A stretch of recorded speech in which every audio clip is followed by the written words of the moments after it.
अस्सलाम वालेकुम friends, welcome back to my channel Laiba health tips. Friends, हमारे जिस्म के कुछ पोशीदा हिस्से ऐसे होते हैं जो वक्त के साथ सियाह हो जाते हैं। कुछ लोग उन हिस्सों को सफ़ेद करने के लिए क्रीमों का इस्तेमाल करते हैं जो कि उन हिस्सों की नाजुक जिल्द की वजह से अच्छा ऑप्शन नहीं है। तो चलिए शुरू करते हैं, पर इसके पहले प्लीज़ मेरे चैनल को सब्सक्राइब कर लीजिए और बेल आइकन को दबाइए एवरी लेटेस्ट ब्यूटी अपडेट को सबसे पहले पाने के लिए। अंडर आर्म्स अंडर लेग्स का रंग गोरा करने के लिए आपको सिर्फ 3 चीज़ों की ज़रूरत है।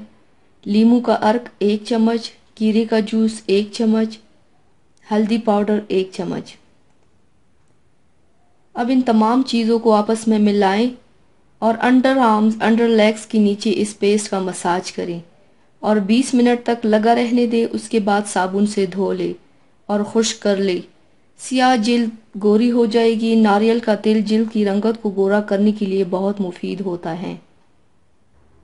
अंडर आर्म्स अंडर लेग्स के नीचे जिल्द को गोरा करने के लिए नारियल का खालिस तेल लें और इसे बगलों के नीचे सियाह धब्बों पर मलें और तेल को जिल्द की मसामों में जज्ब होने दें। फिर साबुन से धो ले और खुश्क कर ले। कुछ दिनों में फ़र्क महसूस कर लेंगे इंशाल्लाह। तो व्यूवर्स, थैंक्स फॉर वॉचिंग। मेरी वीडियो को लाइक और शेयर ज़रूर कीजिएगा। मिलते हैं एक और नई वीडियो में, तब तक के लिए अल्लाह हाफिज़।